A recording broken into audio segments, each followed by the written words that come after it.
तीन बहनों की लालची भाभी। करिश्मा, रेशमा और मनीषा तीन बहनें हैं।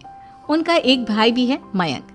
मयंक अपनी बहनों को बहुत प्यार करता है, लेकिन मयंक की पत्नी सविता इस मामले में मयंक से बिल्कुल ही अलग है। वो अपनी ननदों का जितना बुरा कर सकती है उतना बुरा करती ही रहती है और अपनी ननदों पर हुक्म भी चलाती है। करिश्मा, करिश्मा, तुमने अभी तक नाश्ता नहीं बनाया? तुम्हारे भैया को ऑफिस जाने में देर हो रही है। हाँ भाभी, बस अभी बनाती हूँ। करिश्मा, तुम ये ढीलापन छोड़ दो। कल को पराये घर जाना है। वहाँ अगर तुम इस तरह से काम करोगी तो लोग क्या कहेंगे कि माँ ने और भाभी ने कुछ सिखाया नहीं। और तुम्हारी दोनों बहनें कहाँ हैं? अब रेशमा मार्केट गई है और मनीषा सो रही है। क्या? सुबह के 8 बज रहे हैं और ये महारानी अभी भी सो रही है? ये कहते हुए सविता अपनी सास दुर्गा देवी के पास जाती है। माँ जी, देख रही हो अपनी बेटियों के तौर तरीके? क्या हुआ बहू, सुबह सुबह क्या कर दिया मेरी बेटियों ने? अरे एक तो अभी अभी उठकर किचन में गई है, दूसरी सुबह सुबह बाहर चली गई और तीसरी अभी तक सो रही है। क्या करूं मैं इन तीनों का? मैं तो परेशान हो गई हूँ। जा जाकर उठा उसे और रेशमा से मैं बात करती हूँ। सविता सीधा मनीषा के कमरे में जाती है और उससे कहती है, महारानी जल्दी उठो, सूरज सर पर आ गया है। भाभी थोड़ी देर और सोने दो ना, मैं रात को लेट सोई थी। वो क्या ना, यूनिट टेस्ट चल रहे हैं। शराफत से उठती है या नहीं, या फिर पानी की भरी बाल्टी डालूं तेरे ऊपर? नहीं भाभी, मुझे बिस्तर में नहीं नहाना, उठती हूँ मैं। मनीषा जल्दी से उठकर बाथरूम में चली जाती है। सभी आराम से बैठकर नाश्ता कर रहे होते कि तभी रेशमा बाजार से हाथ में सामान लिए आ जाती है। रेशमा को देखते ही सविता उस पर बरस पड़ती है। लो, आ गई महारानी। ऐसा भी क्या सामान लाना था जो सुबह आंख मलते ही बाजार की तरफ रवाना हो गई? भाभी, कल आप ही तो चीख रही थी कि घर का सारा सामान मुझे ही लाना पड़ता है, घर में किसी को भी किसी काम से कोई लेना देना नहीं है। अब मैं बाजार जाकर सामान ले आई तो आपको इस बात से भी तकलीफ हो रही है? देख रही हो माँ जी, अपनी बेटी की जुबान कैंची से भी तेज चलती है। और मयंक, आप तो कुछ कहेंगे नहीं अपनी लाडली बहन को। रेशमा, अपनी भाभी से ऐसे बात नहीं करते। चलो माफी मांगो। भैया, मैं क्यों माफी मांगू? आप भाभी से बोलिए ना कि हम पर कम हुक्म चलाया करे। हम इस घर की बेटियां हैं और आपकी पत्नी की ननद है, नौकरानी नहीं। लो कर लो बात। इनकी भलाई के लिए कुछ भी बोलो तो इन्हें बुरा लग जाता है। इस घर में यही इज्जत है मेरी। देख लो माँ जी, आपकी बेटी किस लहजे में मुझसे बात कर रही है। सविता वहां से चली जाती है। मयंक को बहुत गुस्सा आता है, वो भी वहां से चला जाता है। फिर करिश्मा रेशमा को समझाती है, रेशमा, तुम्हें भाभी से माफी मांग लेनी चाहिए थी ना। लेकिन दीदी, मैंने कुछ किया ही नहीं, तो मैं माफी क्यों मांगू? हाँ करिश्मा दीदी, रेशमा दीदी जैसे ही घर में आई भाभी ही उन पर चिल्ला रही थी। हाँ, मैं मानती हूँ कि गलती भाभी की थी। मैं तो इसलिए बोल रही हूँ कि भाभी ने माँ को तो पूरी तरह अपने वश में कर लिया है। वो हमारी बात सुनती ही नहीं। मयंक भैया हमारे लिए हमेशा खड़े रहते हैं, इसलिए उनकी बात का मान तो तुम्हें रखना चाहिए था ना। कोई फायदा नहीं दीदी, कुछ दिनों की बात और है, भाभी उन्हें भी हमारे खिलाफ भड़का देंगी। फिर वो भी माँ की तरह हमारी किसी बात का विश्वास नहीं करेंगे।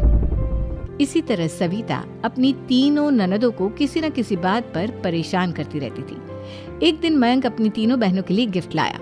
क्या रेशमा, ये तुम्हारे लिए हार का सेट। रेशमा, तुम्हारे लिए सुंदर सी ड्रेस। और मनीषा, तुम्हें किताबें पसंद है ना, तुम्हारे लिए किताबें लाया हूँ। थैंक यू भैया। थैंक यू भैया। थैंक यू भैया। करिश्मा, तुम्हारा नेकलेस कितना सुंदर है, ये भैया कहाँ से ले आए होंगे? मैंने भैया को 3 दिन पहले फोन पर ये डिजाइन दिखाया था और आज भैया ये ले आए। सविता तो अपनी ननदों के गिफ्ट्स देखकर जल गई और करिश्मा का नेकलेस तो उसे भी बहुत पसंद आया था। अपनी बहनों के लिए कितना अच्छा नेकलेस लेकर आए हैं, मुझे कभी कोई गिफ्ट नहीं दिया। मैं आज ही ये हार चुरा लूंगी। रात में सविता करिश्मा का हार चुरा लेती है और इसी तरह उसे अपनी ननदों की जो भी चीज़ अच्छी लगती वो उसे मांगती नहीं, बल्कि रात के अंधेरे में चुरा लेती। इसी तरह दिन बीतते गए और सविता ने मयंक के दिल में भी उसकी बहनों के लिए नफरत पैदा कर दी। एक दिन मयंक ने करिश्मा और रेशमा के लिए रिश्ता देखा और ये बात उसने घर में सबको बताई। माँ, करिश्मा और रेशमा के लिए बहुत अच्छा रिश्ता आया है, वो लोग कल इन्हें देखने आ रहे हैं। आप और सविता मिलकर सारी तैयारी कर लेना। ये सुनकर करिश्मा और रेशमा खुश हो जाती हैं, लेकिन सविता सोचती है, अगर इन दोनों बहनों की शादी हो गई तो घर और बाहर का काम कौन करेगा? मनीषा तो एक नंबर की कामचोर है, उससे तो किसी बात की उम्मीद लगाना ही बेकार है। मुझे इस शादी को रोकना होगा। अगले दिन सभी लड़के वालों के स्वागत की तैयारी करने में लगे होते हैं। तभी मयंक अपनी बहनों से आकर कहता है, तैयार हो गई तुम दोनों? देखो दोनों लड़के बहुत अच्छे हैं, मैं कोई कसर नहीं छोड़ना चाहता, इसलिए तुम उनके सामने अच्छे से बिहेव करना और अपनी भाभी से लड़ने मत लग जाना। करिश्मा, तुम वो नेकलेस पहन लो ना जो मैं तुम्हारे लिए लाया था। भैया मैं बहुत देर से वो नेकलेस ढूंढ रही हूँ, लेकिन मुझे मिल ही नहीं रहा। क्या तुमने नेकलेस खो दिया? तुम्हें पता भी है वो कितना महंगा था? तुम कोई काम ढंग से नहीं कर सकती। मयंक गुस्से में वहां से चला जाता है। थोड़ी देर बाद लड़के वाले भी आ जाते हैं। वो दोनों बहनों को पसंद कर लेते हैं और रिश्ता पक्का हो जाता है। लेकिन सविता के दिमाग में तो कुछ और ही खिचड़ी पक रही थी। वो पंडित जी के पास करिश्मा की कुंडली लेकर जाती है और उन्हें पैसे देकर करिश्मा की कुंडली बदलवा देती है। जब लड़के वालों के पास करिश्मा की कुंडली जाती है तो वो दुर्गा को फोन करते हैं। बहन जी, हमने करिश्मा की कुंडली अपने पंडित जी को दिखाई थी। आपकी बेटी की कुंडली नहीं बल्कि दोषों का पिटारा है। देखिए, मैं और मेरे पति इन सब बातों में बहुत विश्वास करते हैं, इसलिए हम आपकी बेटी से अपने बेटे की शादी नहीं करा सकते। इस तरह करिश्मा का रिश्ता टूट जाता है और सभी घर वालों को बहुत दुख होता है। अब कविता सोचती है, चलो करिश्मा का तो रिश्ता टूट गया, अब रेशमा का भी रिश्ता तोड़ना है। क्या करूं? अब सविता आवाज बदलकर किसी अननोन नंबर से रेशमा के होने वाले ससुराल में फोन करती है।